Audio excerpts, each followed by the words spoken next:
Shalom, damai di hati, salam sukacita dan damai sejahtera bagi kita semua. Jumpa lagi di channel YouTube saya, Pendeta Heni Momongan. Saat ini saya rindu berbagi kebenaran firman Tuhan yang merupakan bacaan perenungan Gemim pada tanggal 31 Juli sampai tanggal 6 Agustus 2022. Tapi sebelum itu mari kita satu dalam doa, kita berdoa. Allah Bapa yang kami muliakan, kami datang mengucap syukur atas kasih dan kemurahan Tuhan, sehingga kami masih boleh diperkenankan menikmati waktu dan kesempatan yang baik ini, dan kami rindu untuk belajar dari firman Tuhan yang tertulis dalam Alkitab. Maka berikanlah kami hikmat dan pengertian untuk memahami maksud Tuhan, dan kami dimampukan untuk senantiasa hidup di dalam terang firman Tuhan, dan kami pun mampu untuk mewujud nyatakan dalam setiap perbuatan kehidupan kami, sehingga kami berjalan dalam kebenaran dan kehidupan. Dalam nama Tuhan Yesus Kristus kami sambut firman-Mu. Amin. Bacaan yang akan kita renungkan yaitu dalam kitab Ibrani pasal 13 ayat 1 sampai ayat 16. Dengan judul nasihat dan doa selamat. Peliharalah kasih persaudaraan. Jangan kamu lupa memberi tumpangan kepada orang, sebab dengan berbuat demikian beberapa orang dengan tidak diketahuinya telah menjamu malaikat-malaikat. Ingatlah akan orang-orang hukuman, karena kamu sendiri juga adalah orang-orang hukuman. Dan ingatlah akan orang-orang yang diperlakukan sewenang-wenang, karena kamu sendiri juga masih hidup di dunia ini. Hendaklah kamu semua penuh hormat terhadap perkawinan, dan janganlah kamu mencemarkan tempat tidur, sebab orang-orang sundal dan pesina akan dihakimi Allah. Janganlah kamu menjadi hamba uang, dan cukupkanlah dirimu dengan apa yang ada padamu, karena Allah telah berfirman, Aku sekali-kali tidak akan membiarkan engkau, dan aku sekali-kali tidak akan meninggalkan engkau. Sebab itu dengan yakin kita dapat berkata, Tuhan adalah penolongku, aku tidak akan takut.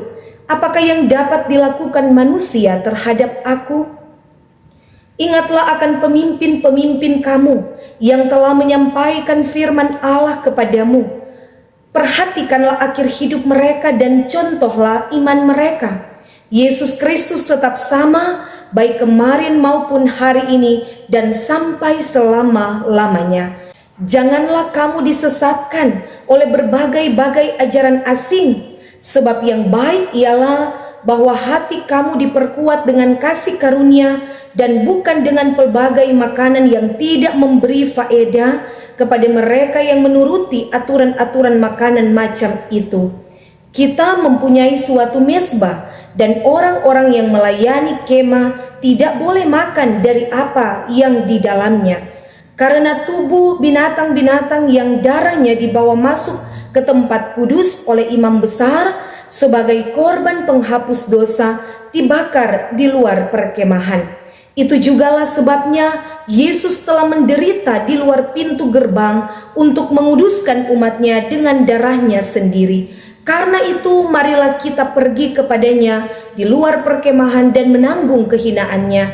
Sebab di sini kita tidak mempunyai tempat tinggal yang tetap. Kita mencari kota yang akan datang. Sebab itu marilah kita oleh Dia senantiasa mempersembahkan korban syukur kepada Allah, yaitu ucapan bibir yang memuliakan namanya. Dan janganlah kamu lupa berbuat baik dan memberi bantuan, sebab korban-korban yang demikianlah yang berkenan kepada Allah. Demikian firman Tuhan. Tema renungan kita, persembahkanlah korban syukur dengan ucapan bibir yang memuliakannya.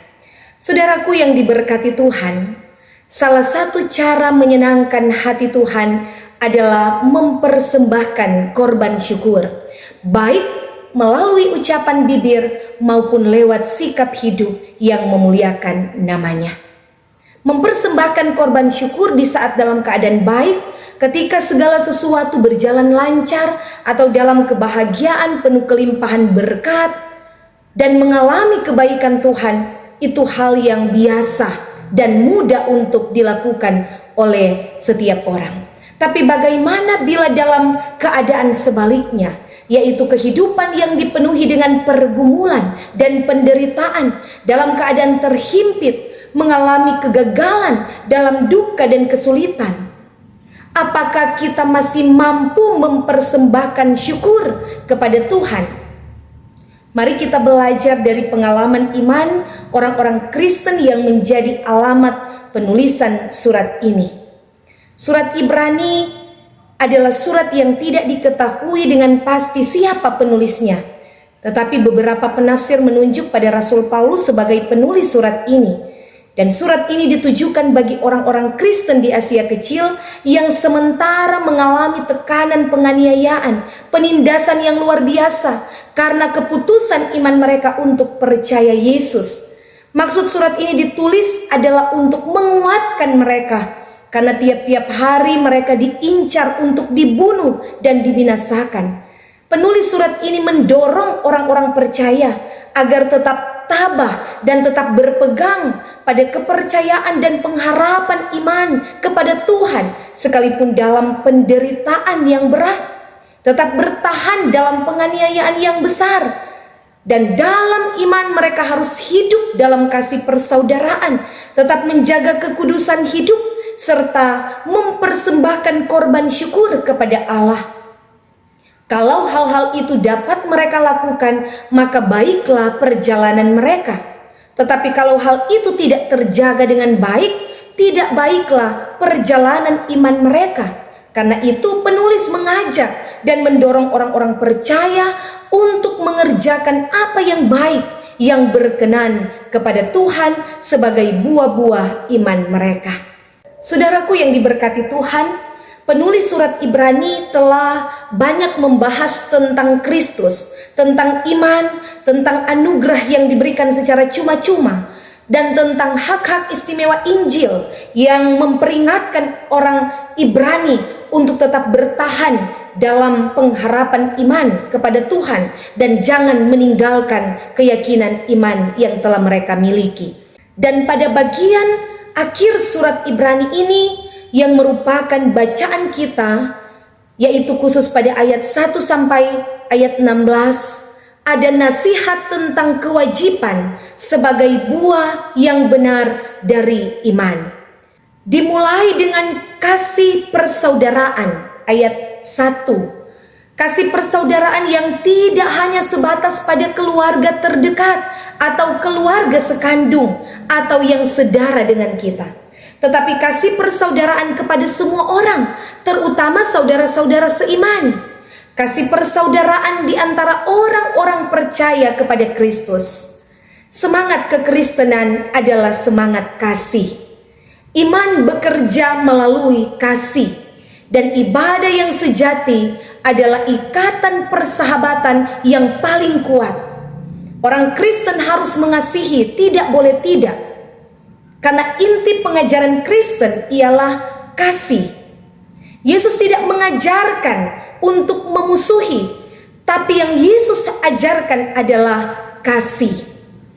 Seseorang yang semakin bertumbuh di dalam kasih yang tulus kepada Tuhan, maka semakin pula dia bertumbuh di dalam kasih kepada sesama. Matius 22 ayat 37 sampai 39.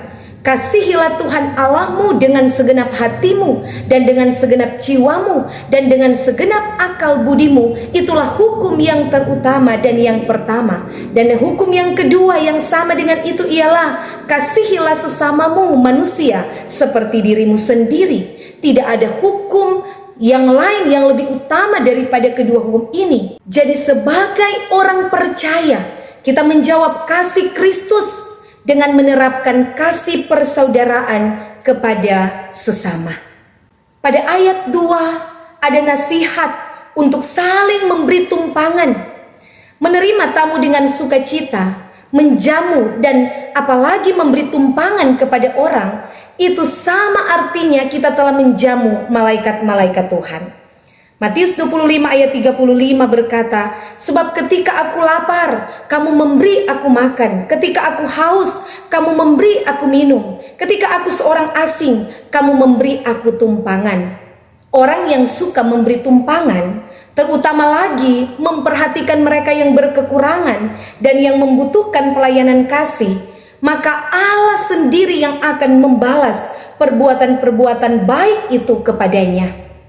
Saudara-saudara, memperhatikan mereka yang berada dalam hukuman seperti di penjara, demikian pun mereka yang tertekan dalam perkara-perkara hukum, saudara-saudara kita yang diperlakukan sewenang-wenang, atau mereka yang mengalami tekanan hidup karena berbagai pergumulan, keterasingan, ketidakbebasan hidup, mereka yang hidup dalam kesusahan, mereka yang menghadapi persoalan ekonomi dalam keluarga, yang membutuhkan pekerjaan untuk memenuhi kebutuhan hidup dan pergumulan hidup lainnya. Jika kita menyadari bahwa masih banyak saudara-saudara kita yang mengalami hal-hal yang demikian, maka ada berbagai bentuk perhatian, pelayanan kasih yang dapat kita lakukan bagi mereka. Karena kasih bisa menembusi berbagai masalah dan pergumulan dunia. Artinya tidak bersenang-senang di atas kesusahan orang, tetapi kita terpanggil untuk berbela rasa. 1 Korintus 12 ayat 26, jika satu anggota menderita, semua anggota turut menderita. Artinya saling bertolong-tolongan menanggung beban. Selanjutnya, ada nasihat penuh hormat dan menjaga kekudusan dalam perkawinan di ayat yang keempat. Karena perkawinan adalah hal yang terhormat dan kudus di hadapan Tuhan. Setiap keluarga dan rumah tangga, suami istri tentu tidak menghendaki keluarga atau rumah tangganya atau perkawinannya hancur. Oleh sebab itu, sebagai suami istri yang sudah dipersatukan Allah, harus berupaya untuk memelihara dan mempertahankan keutuhan kehidupan keluarga dengan sebaik-baiknya. Walau dalam kenyataan tidak ada satupun keluarga yang tanpa tantangan, bebas dari masalah, kesulitan dan pergumulan, dan tidak sedikit godaan yang menguji kesetiaan dalam berumah tangga. Ada banyak contoh rumah tangga dan perkawinan yang tidak rukun karena ego masing-masing sehingga terancam bubar. Pada akhirnya tidak dapat dipertahankan, maka terjadilah perceraian. Disebabkan karena ketidakjujuran, mempertahankan ego masing-masing. Tidak ada kerendahan hati satu sama lain untuk mengalah, atau juga karena ketidakpuasan dalam hal ekonomi. Namun juga yang sering menjadi penyebab yaitu praktek hidup sundal dan sinah yang memang godaannya sangat besar. Oleh sebab itu, sebagai keluarga dalam menjalani hidup rumah tangga, hendaknya didasari oleh kasih Kristus, sehingga kasih Kristus yang akan menguasai, yang akan mengendalikan pikiran dan kehidupan setiap anggota keluarga, terutama suami istri yang saling menjaga kekudusan. Selanjutnya di ayat 5 dikatakan bahwa menjadi orang Kristen, belajarlah mencukupkan diri dengan apa yang ada pada kita sesuai pemberian Allah. Memang semua orang membutuhkan uang. Uang diperlukan untuk memenuhi kebutuhan hidup setiap hari dan untuk kesejahteraan hidup. Tetapi jangan kita menjadi hamba uang. 1 Timotius pasal 6 ayat yang ke-10, karena akar segala kejahatan adalah cinta uang.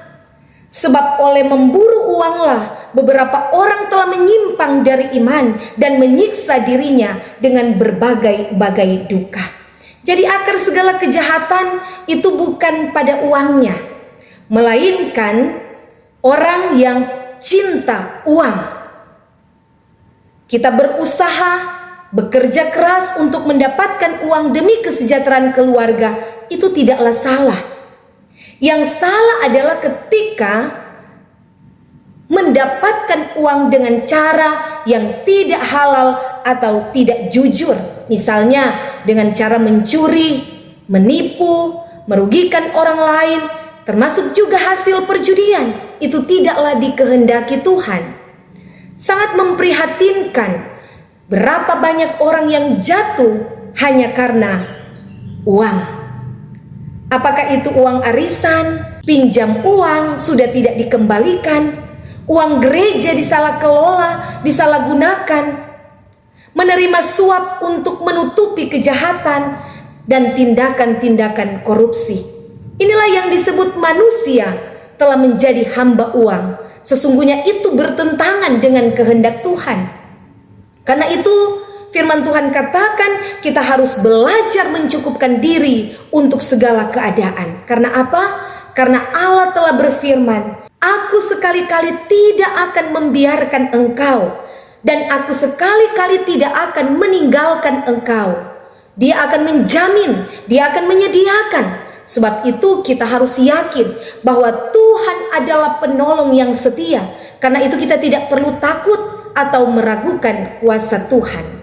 Selanjutnya ada kewajiban untuk mengingat para pemimpin-pemimpin, yaitu para pelayan Tuhan.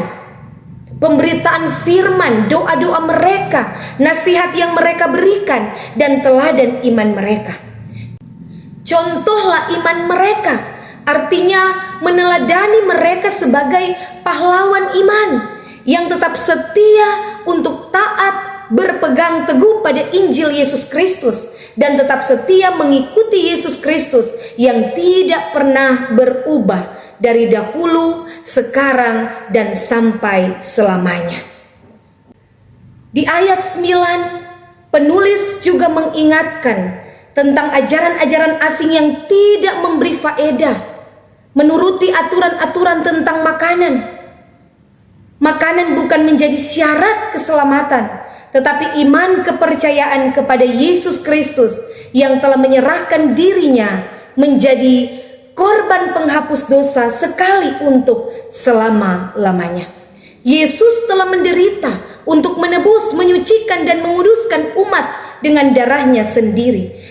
Karena itu sebagai umat Tuhan, baik jemaat Ibrani maupun jemaat Kristen di masa kini, kita terpanggil untuk mempersembahkan korban syukur kepada Allah, yaitu ucapan bibir yang memuliakan nama Tuhan, menceritakan segala kebaikan Tuhan, perbuatan-perbuatan besar dan ajaib Tuhan dengan penuh rasa syukur. Biarlah lewat mulut bibir kita, lewat ucapan kita, nama Tuhan yang dimuliakan. Bukan perkataan kotor, bukan perkataan dusta, atau ucapan yang menipu, menghujat orang, menceritakan kekurangan-kekurangan orang, melainkan perkataan yang baik, perkataan yang sopan, yang membangun, yang memotivasi orang, perkataan yang memberkati, yang memuliakan Allah lewat puji-pujian dan penyembahan kepada Tuhan. Baik di saat senang, sukacita, bahagia, tetapi juga di saat sedih, sedang bergumul, sakit, atau dalam duka cita sekalipun, kita selalu mengangkat puji-pujian bagi Tuhan. Dan selain ucapan bibir yang memuliakan Tuhan, hal yang juga tidak boleh kita abaikan, tidak boleh kita lupakan, yaitu berbuat baik dan memberi tumpangan. Mengulurkan tangan kita membantu saudara-saudara yang kekurangan dan dalam kesusahan atau yang membutuhkan. Jadi ucapan syukur itu bukan hanya lewat ucapan bibir, tetapi bagaimana perwujudan iman melalui tindakan yang nyata, perbuatan-perbuatan yang baik, dan wujud kasih kita terhadap sesama. Sebab firman Tuhan katakan, korban-korban yang demikian yang berkenan kepada Allah. Saudara-saudaraku, betapa Tuhan menginginkan kita sebagai umatnya untuk bersaksi tentang kebaikan Tuhan dalam kehidupan melalui tindakan yang bersyukur, berterima kasih dalam kata dan perbuatan sebagai persembahan yang hidup, yang kudus, dan yang berkenan kepada Tuhan. Itu adalah ibadah yang sejati dan sebagai bentuk persembahan korban syukur yang memuliakan nama Tuhan. Karena itu saudara-saudara, kiranya kita pun akan senantiasa melakukan segala kewajiban iman kita dengan taat dan setia kepada Tuhan dan lewat segala perbuatan baik terhadap sesama, serta menjaga kekudusan hidup di hadapan Tuhan dengan tetap meyakini bahwa Tuhanlah penolong yang setia yang akan memampukan kita semua untuk melakukan kehendak-Nya. Dan dengan hati tulus kita mempersembahkan korban syukur, baik lewat ucapan bibir maupun dalam tindakan iman dan dalam perbuatan-perbuatan yang memuliakan Tuhan. Tuhan Yesus memberkati kita semua. Amin. Mari kita berdoa. Terima kasih ya Tuhan untuk kebenaran firman-Mu yang boleh kami dengar dan renungkan. Biarlah firman Tuhan ini akan terus mendorong semangat iman kami untuk tetap taat dan setia dan mempersembahkan korban syukur, baik lewat kata dan perbuatan yang memuliakan Allah di seluruh aspek kehidupan kami. Dan Tuhan Allah yang akan terus memberkati sekalian kami dalam hidup dan kerja, secara pribadi dan keluarga, dalam segala harapan, rencana dan kerinduan kami. Ada keberhasilan, ada kesuksesan, dan berkat-berkat Tuhan selalu kami nikmati dan alami, dan kami selalu mengucap syukur. Terima kasih Tuhan Yesus. Ini doa kami. Terpujilah Tuhan. Amin.